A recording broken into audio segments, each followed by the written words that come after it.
1. The Shadow on the Curtain.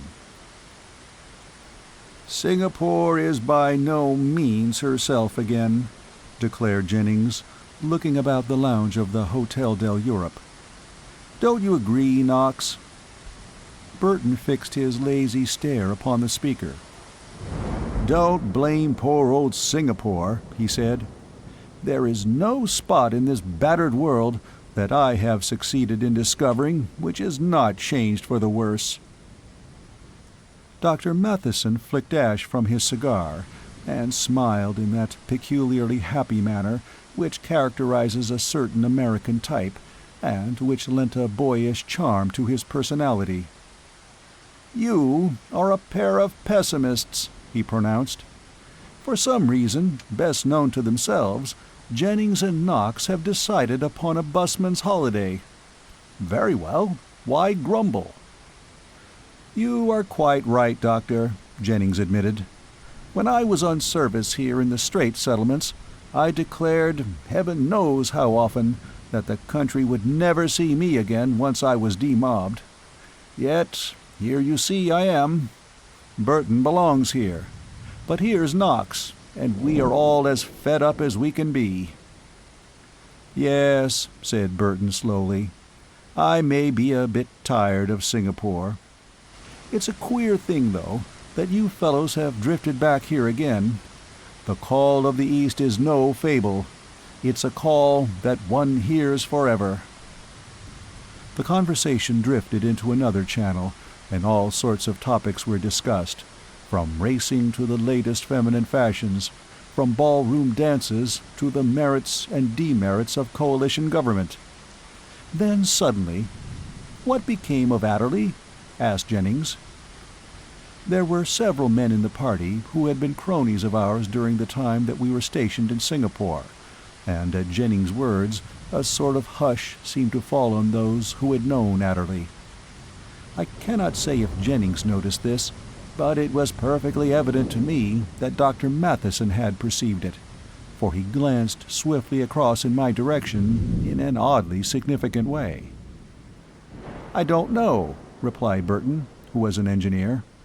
"He was rather an unsavory sort of character in some ways, but I heard that he came to a sticky end." "What do you mean?" I asked with curiosity, for I myself had often wondered what had become of Adderley. "Well, he was reported to his CO or something, wasn't he, just before the time for his demobilization? I don't know the particulars. I thought perhaps you did, as he was in your regiment." "I have heard nothing whatever about it," I replied. "You mean Sidney Adderley, the man who was so indecently rich?" someone interjected. "Had a place at Katong, and was always talking about his father's millions?" "That's the fellow." "Yes," said Jennings. "There was some scandal, I know, but it was after my time here." "Something about an old Mandarin out Johor Bahru way, was it not?" asked Burton. "The last thing I heard about Adderley was that he had disappeared." "Nobody would have cared much if he had," declared Jennings. "I know of several who would have been jolly glad. There was a lot of the brute about Adderley, apart from the fact that he had more money than was good for him. His culture was a veneer. It was his checkbook that spoke all the time." "Everybody would have forgiven Adderley his vulgarity," said Dr. Matheson quietly, "if the man's heart had been in the right place." "Surely an instance of trying to make a silk purse out of a sow's ear," someone murmured. Burton gazed rather hard at the last speaker.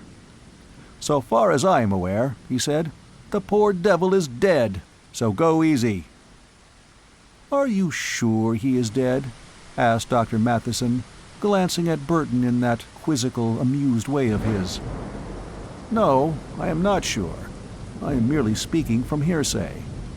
And now I come to think of it, the information was rather vague. But I gathered that he had vanished at any rate, and remembering certain earlier episodes in his career, I was led to suppose that this vanishing meant—" He shrugged his shoulders significantly. You mean the old Mandarin? Suggested Dr. Matheson. Yes. Was there really anything in that story? Or was it suggested by the unpleasant reputation of Adderley? Jennings asked. I can settle any doubts upon that point, said I, whereupon I immediately became a focus of general attention. What? Were you ever at that place of Adderley's at Katong?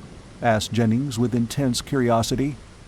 I nodded, lighting a fresh cigarette in a manner that may have been unduly leisurely. Did you see her? Again I nodded. Really? I must have been peculiarly favored, but certainly I had that pleasure.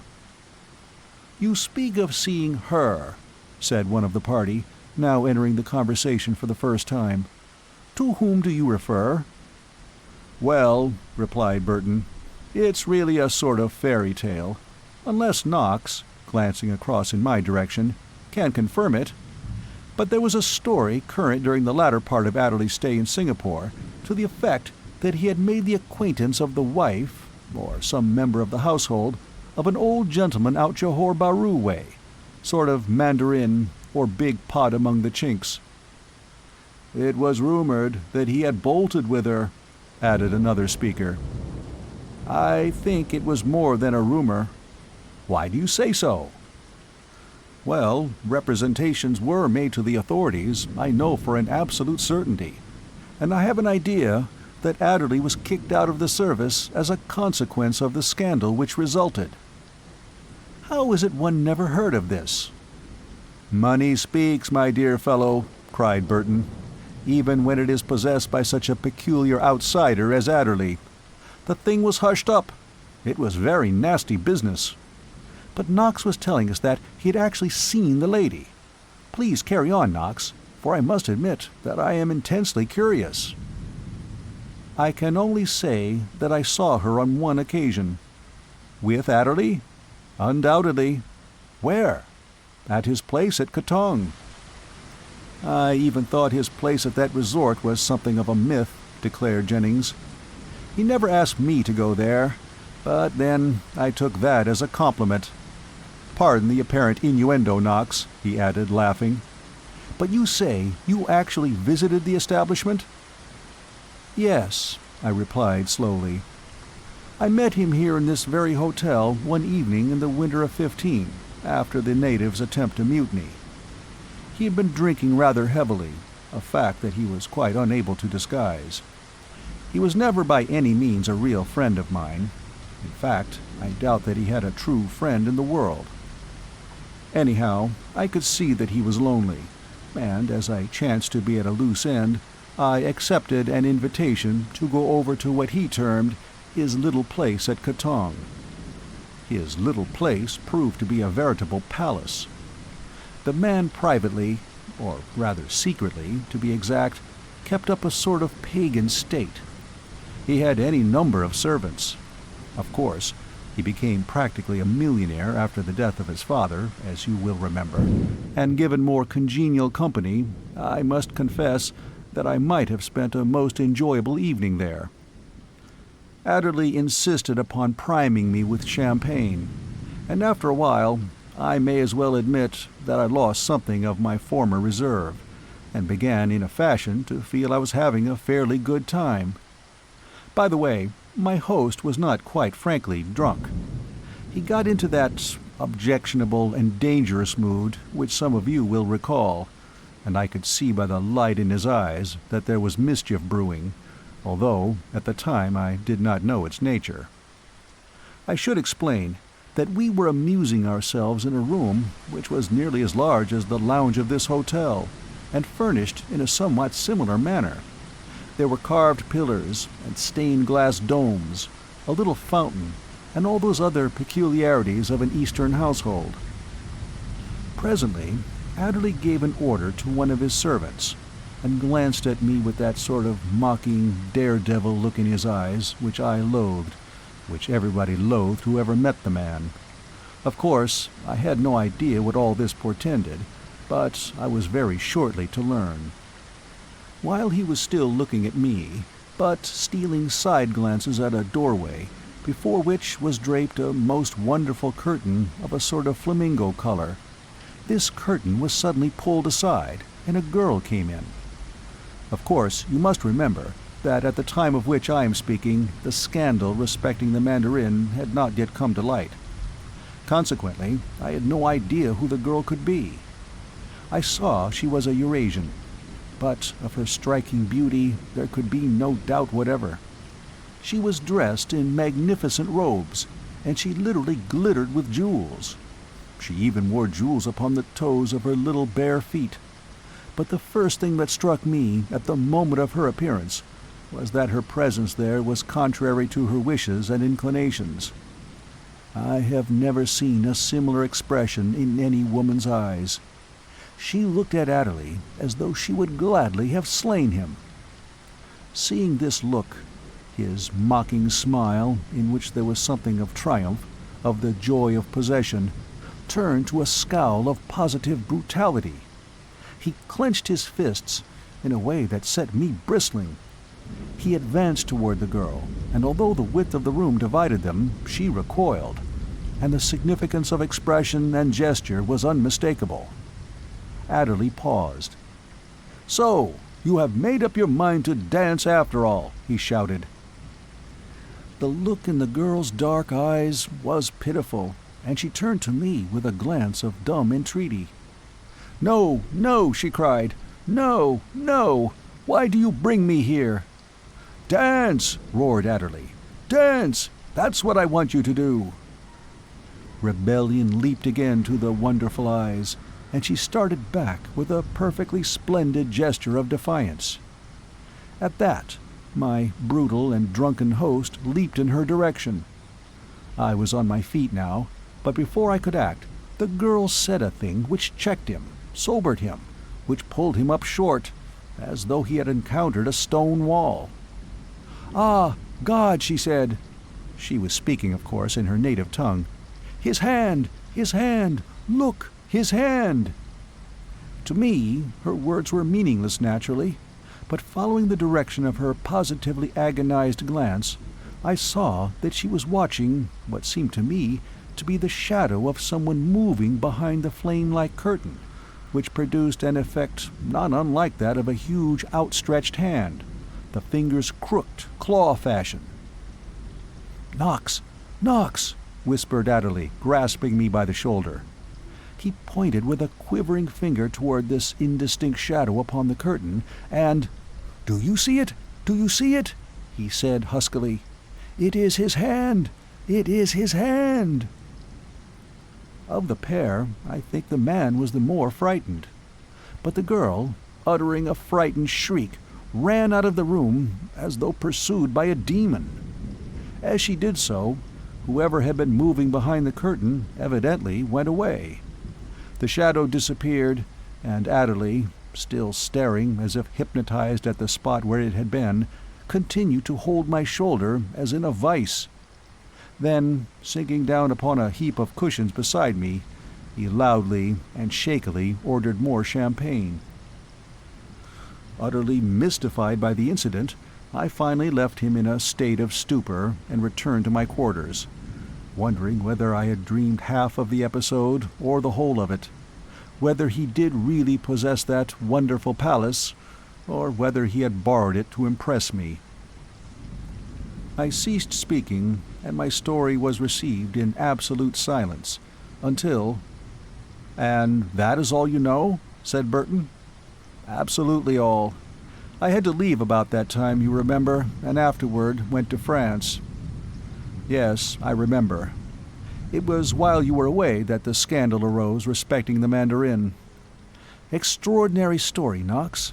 I should like to know what it all meant, and what the end of it was." Dr. Matheson broke his long silence. "Although I am afraid I cannot enlighten you respecting the end of the story," he said quietly, "perhaps I can carry it a step further." "Really, Doctor? What do you know about the matter?" "I accidentally became implicated as follows," replied the American. "I was, as you know, doing voluntary surgical work near Singapore at the time, And one evening, presumably about the same period of which Knox is speaking, I was returning from the hospital at Katong, at which I acted sometimes as anesthetist, to my quarters in Singapore. Just drifting along leisurely by the edge of the gardens, admiring the beauty of the mangroves and the deceitful peace of the eastern night. The hour was fairly late, and not a soul was about. Nothing disturbed the silence except those vague sibilant sounds which are so characteristic of the country. Presently, as I rambled on with my thoughts wandering back to the dim ages, I literally fell over a man who lay in the road. I was naturally startled, but I carried an electric pocket torch, and by its light I discovered that the person over whom I had fallen was a dignified-looking Chinaman, somewhat past middle age. His clothes, which were of good quality, were covered with dirt and blood, and he bore all the appearance of having recently been engaged in a very tough struggle.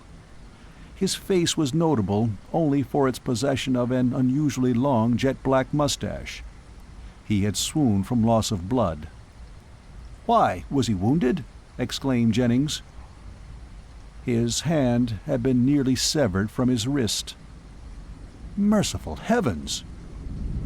I realized the impossibility of carrying him so far as the hospital, and accordingly I extemporized a rough tourniquet and left him under a palm tree by the road until I obtained assistance. Later, at the hospital, following a consultation, we found it necessary to amputate. I should say he objected fiercely. He was past objecting to anything. Otherwise, I have no doubt he would have objected furiously. The index finger of the injured hand had one of those preternaturally long nails, protected by an engraved golden case. However, at least I gave him a chance of life. He was under my care for some time, but I doubt if he ever was properly grateful. He had an iron constitution, though, and I finally allowed him to depart. One queer stipulation he had made, that the severed hand, with its golden nail case, should be given to him when he left hospital, and this bargain I faithfully carried out. "Most extraordinary," I said. "Did you ever learn the identity of the old gentleman?" "He was very reticent, but I made a number of inquiries, and finally learned with absolute certainty, I think, that he was the Mandarin Quang from Johor Bahru, a person of great repute among the Chinese there, and a rather big man in China. He was known locally as the Mandarin Quang." "Did you learn anything respecting how he had come by his injury, Doctor?" Matheson smiled in his quiet fashion, and selected a fresh cigar with great deliberation. Then, "I suppose it is scarcely a case of betraying a professional secret," he said, "but during the time that my patient was recovering from the effects of the anesthetic, he unconsciously gave me several clues to the nature of the episode. Putting two and two together, I gathered that someone, although the name of this person never once passed the lips of the Mandarin, had abducted his favorite wife." "Good heavens! Truly amazing!" I exclaimed.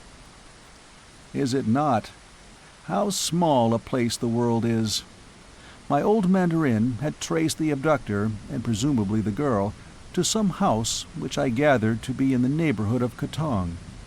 In an attempt to force an entrance, doubtless with the amiable purpose of slaying them both, he had been detected by the prime object of his hatred.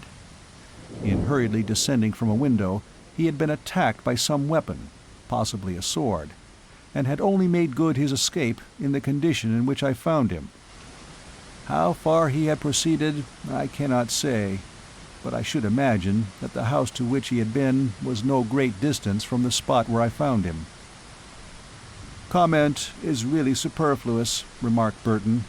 "He was looking for Adderley." "I agree," said Jennings. "And," I added, "it was evidently after this episode that I had the privilege of visiting that interesting establishment." There was a short interval of silence. Then, "You probably retain no very clear impression of the shadow which you saw," said Dr. Matheson with great deliberation.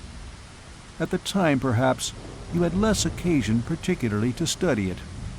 But are you satisfied that it was really caused by someone moving behind the curtain?" I considered his question for a few moments. "I am not," I confessed. "Your story, Doctor, makes me wonder whether it may not have been due to something else." "What else can it have been due to?" exclaimed Jennings contemptuously. "Unless to the champagne." "I won't quote Shakespeare," said Dr. Matheson, smiling in his odd way. "The famous lines, though appropriate, are somewhat overworked. But I will quote Kipling, 'East is east, and west is west.'" 2. The Lady of Katong. Fully 6 months had elapsed, and on returning from Singapore I had forgotten all about Adderley and the unsavory stories connected with his reputation. Then, one evening, as I was strolling aimlessly along St. James's Street, wondering how I was going to kill time, for almost everyone I knew was out of town, including Paul Harley, and London can be infinitely more lonely under such conditions than any desert, I saw a thick-set figure approaching along the other side of the street.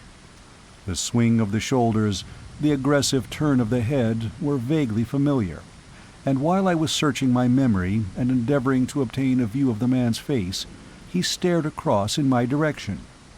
It was Adderley. He looked even more debauched than I remembered him, for whereas in Singapore he had had a tan skin, now he looked unhealthily pallid and blotchy.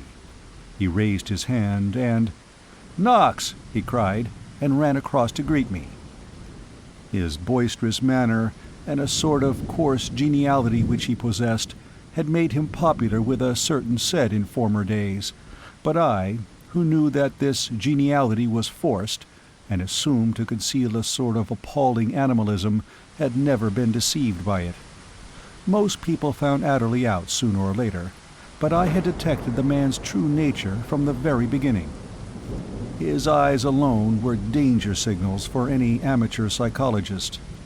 However, I greeted him civilly enough. "Bless my soul, you are looking as fit as a fiddle," he cried. "Where have you been? And what have you been doing since I saw you last?" "Nothing much," I replied, "beyond trying to settle down in a reformed world." "Reformed world," echoed Adderley. "More like a ruined world it has seemed to me." He laughed loudly. That he had already explored several bottles was palpable. We were silent for a while, mentally weighing one another up, as it were. Then, "Are you living in town?" asked Adderley. "I'm staying at the Carlton at the moment," I replied. "My chambers are in the hands of the decorators. It's awkward, interferes with my work." "Work!" cried Adderley. "Work! It's a nasty word, Knox. Are you doing anything now?" "Nothing until 8 o'clock, when I have an appointment." "Come along to my place," he suggested, "and have a cup of tea, or a whiskey and soda if you prefer it." Probably I should have refused, but even as he spoke I was mentally translated to the lounge of the Hotel del Europe, and prompted by a very human curiosity I determined to accept his invitation. I wondered if fate had thrown an opportunity in my way of learning the end of the peculiar story which had been related on that occasion. I accompanied Adderley to his chambers, which were within a stone's throw of the spot where I had met him. That this gift for making himself unpopular with all and sundry, high and low, had not deserted him, was illustrated by the attitude of the liftman as we entered the hall of the chambers.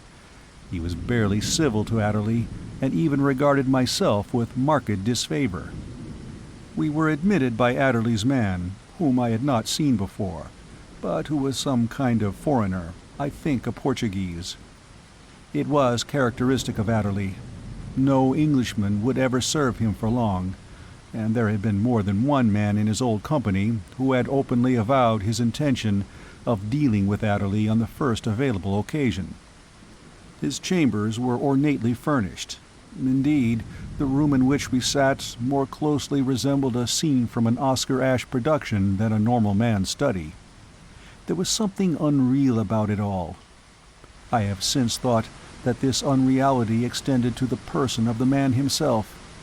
Grossly material, he yet possessed an aura of mystery of an unsavory sort.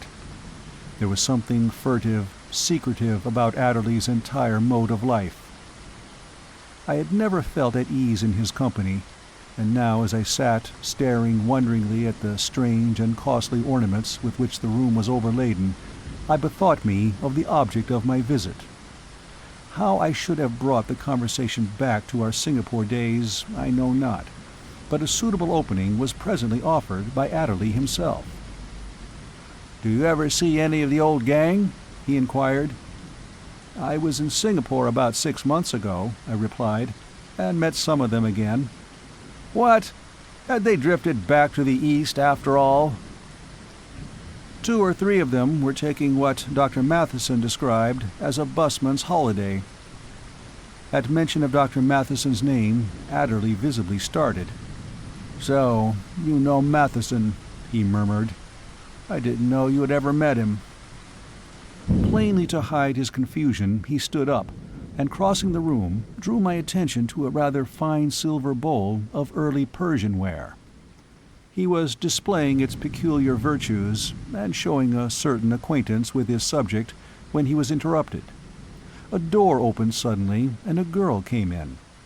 Adderley put down the bowl, and turned rapidly as I rose from my seat. It was the Lady of Katong.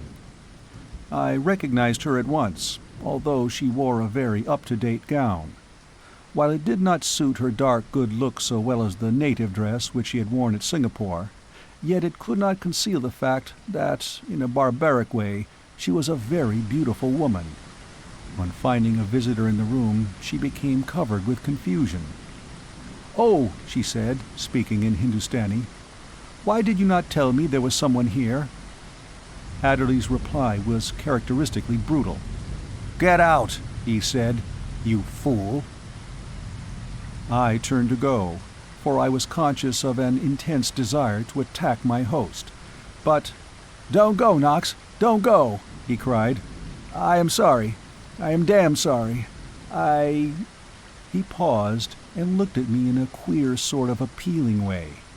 The girl, her big eyes widely open, retreated again to the door, with curious, lithe steps, characteristically Oriental. The door regained, she paused for a moment, and extended one small hand in Adderley's direction. "I hate you," she said slowly. "Hate you. Hate you." She went out, quietly closing the door behind her. Adderley turned to me with an embarrassed laugh. "I know you think I'm a brute and an outsider," he said, "and perhaps I am. Everybody says I am, so I suppose there must be something in it. But if ever a man paid for his mistakes, I have paid for mine, Knox. Good God, I haven't a friend in the world." "You probably don't deserve one," I retorted. "I know I don't, and that's the tragedy of it," he replied. "You may not believe it, Knox. I don't expect anybody to believe me, but for more than a year I have been walking on the edge of hell. Do you know where I've been since I saw you last?" I shook my head in answer. "I have been half round the world, Knox, trying to find peace." "You don't know where to look for it," I said. "If only you knew," he whispered. "If only you knew," and sank down upon the settee, ruffling his hair with his hands and looking the picture of haggard misery. Seeing that, I was still set upon departure. "Hold on a bit, Knox," he implored. "Don't go yet. There is something I want to ask you. Something very important." He crossed to a sideboard and mixed himself a stiff whiskey and soda. He asked me to join him, but I refused. "Won't you sit down again?" I shook my head. "You came to my place at Katong once," he began abruptly. "I was damn drunk, I admit it. but something happened. Do you remember?" I nodded. "This is what I want to ask you. Did you, or did you not, see that shadow?" I stared him hard in the face. "I remember the episode to which you refer," I replied. "I certainly saw a shadow." "But what sort of shadow?" "To me it seemed an indefinite, shapeless thing, as though caused by someone moving behind the curtain." "It didn't look to you like the shadow of a hand?" "It might have been, but I could not be positive." Adderley groaned. "Knox," he said, "money is a curse. It has been a curse to me.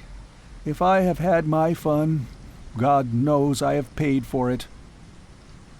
"Your idea of fun is probably a peculiar one," I said dryly.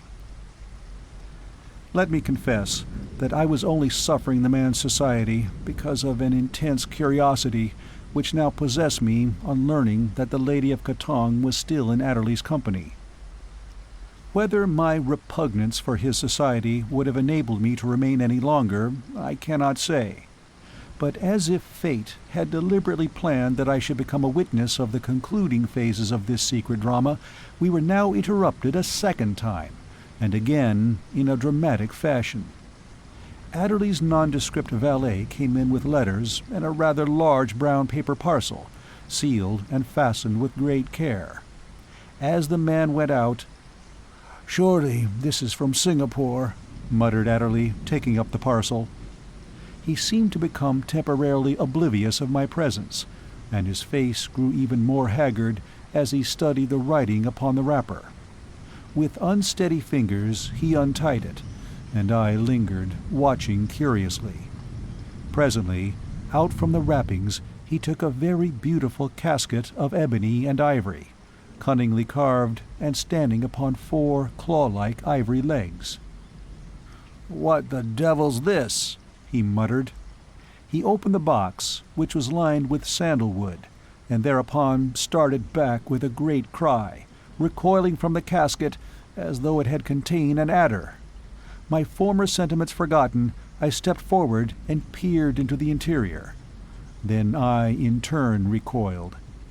In the box lay a shriveled yellow hand, with long tapering and well-manicured nails, neatly severed at the wrist. The nail of the index finger was enclosed in a tiny, delicately fashioned case of gold, upon which were engraved a number of Chinese characters. Adderley sank down again upon the settee. "My God," he whispered, "his hand! His hand! He has sent me his hand!" He began laughing, whereupon, since I could see that the man was practically hysterical because of his mysterious fears— "Stop that," I said sharply. "Pull yourself together, Adderley. What the deuce is the matter with you?" "Take it away," he moaned. "Take it away! Take the accursed thing away!" "I admit it is an unpleasant gift to send anybody," I said, "but probably you know more about it than I do." "Take it away," he repeated. "Take it away, for God's sake! Take it away, Knox!" He was quite beyond reason, and therefore— "Very well," I said, and wrapped the casket in the brown paper in which it had come. "What do you want me to do with it?" "Throw it in the river," he answered. "Burn it. Do anything you like with it, but take it out of my sight." 3. The Gold-Cased Nail. As I descended to the street, the liftman regarded me in a curious and rather significant way. Finally, just as I was about to step out into the hall— "Excuse me, sir," he said, having evidently decided that I was a fit person to converse with, "but are you a friend of Mr. Adderley's?" "Why do you ask?" "Well, sir, I hope you will excuse me, but at times I have thought the gentleman was just a little bit queer-like." "You mean insane?" I asked sharply. "Well, sir, I don't know, but he is always asking me if I can see shadows and things in the lift, And sometimes, when he comes in late of a night, he absolutely gives me the cold shivers, he does." I lingered, the box under my arm, reluctant to obtain confidences from a servant, but at the same time keenly interested. Thus encouraged, "Then there's that lady friend of his who is always coming here," the man continued. "She's haunted by shadows too." He paused, watching me narrowly.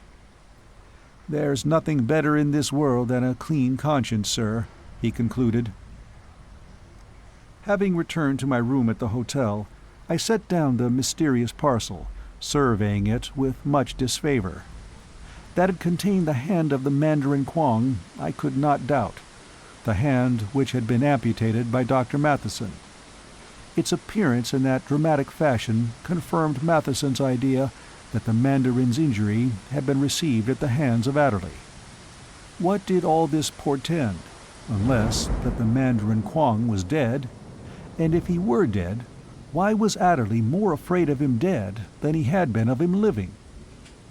I thought of the haunting shadow. I thought of the night at Katong. And I thought of Dr. Matheson's words when he had told us of his discovery of the Chinaman lying in the road that night outside Singapore. I felt strangely disinclined to touch the relic, and it was only after some moments' hesitation that I undid the wrappings and raised the lid of the casket. Dusk was very near, and I had not yet lighted the lamps. Therefore, at first, I doubted the evidence of my senses. But having lighted up and peered long and anxiously into the sandalwood lining of the casket, I could doubt no longer. The casket was empty. It was like a conjuring trick. That the hand had been in the box when I had taken it up from Adderley's table, I could have sworn before any jury. When and by whom it had been removed was a puzzle beyond my powers of unraveling. I stepped toward the telephone. Then I remembered that Paul Harley was out of London.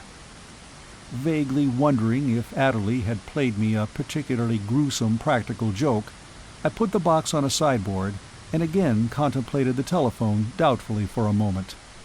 It was in my mind to ring him up. Finally, taking all things into consideration, I determined that I would have nothing further to do with the man's unsavory and mysterious affairs. It was in vain, however, that I endeavored to dismiss the matter from my mind, and throughout the evening, which I spent at a theater with some American friends, I found myself constantly thinking of Adderley and the ivory casket, of the Mandarin of Johor Bahru, and of the mystery of the shriveled yellow hand. I had been back in my room about half an hour, I suppose, and it was long past midnight, but I was startled by a ringing of my telephone bell. I took up the receiver, and— "Knox! Knox!" came a choking cry. "Yes? Who is speaking?" "It is I, Adderley. For God's sake, come round to my place at once." His words were scarcely intelligible. Undoubtedly, he was in the grip of intense emotion. "What do you mean? What is the matter?" "It is here, Knox. It is here. It is knocking on the door. Knocking! Knocking!" "Have you been drinking?" I said sternly. "Where is your man?" "The cur has bolted. He bolted the moment he heard that damned knocking. I am all alone. I have no one else to appeal to." There came a choking sound then. "My God, Knox! It is getting in! I can see! The shadow on the blind!" Convinced that Adderley's secret fears had driven him mad, I nevertheless felt called upon to attend to his urgent call, and, without a moment's delay, I hurried around to St. James's Street. The liftman was not on duty, the lower hall was in darkness, but I raced up the stairs and found, to my astonishment, that Adderley's door was wide open. "Adderley!" I cried. "Adderley!" There was no reply, and without further ceremony I entered and searched the chambers. They were empty. Deeply mystified, I was about to go out again when there came a ring at the doorbell. I walked to the door, and a policeman was standing upon the landing. "Good evening, sir," he said, and then paused, staring at me curiously. "Good evening, Constable," I replied. "You are not the gentleman who ran out a while ago," he said, a note of suspicion coming into his voice. I handed him my card and explained what had occurred. Then, "It must have been Mr. Adderley I saw," muttered the constable. "You saw? When?" "Just before you arrived, sir. He came racing out into St. James's Street and dashed off like a madman." "In which direction was he going?" "Toward Pall Mall." The neighborhood was practically deserted at that hour, but from the guard on duty before the palace we obtained our first evidence of Adderley's movements. He had raced by some 5 minutes before, frantically looking back over his shoulder and behaving like a man flying for his life. No one else had seen him. No one else ever did see him alive.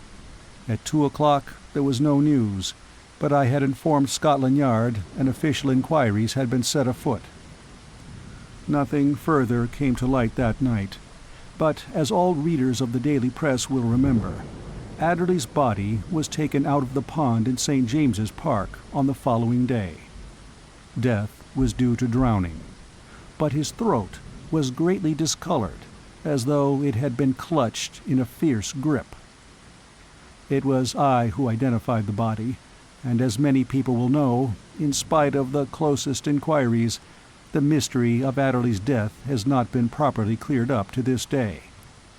The identity of the lady who visited him at his chambers has never been discovered. She completely disappeared. The ebony and ivory casket lies on my table at this present moment, visible evidence of an invisible menace from which Adderley had fled around the world. Doubtless the truth will never be known now. A significant discovery, however, was made some days after the recovery of Adderley's body. From the bottom of the pond in St. James's Park, a patient Scotland Yard official brought up the gold nail case with its mysterious engravings, and it contained, torn at the root, the incredibly long fingernail of the Mandarin Quang.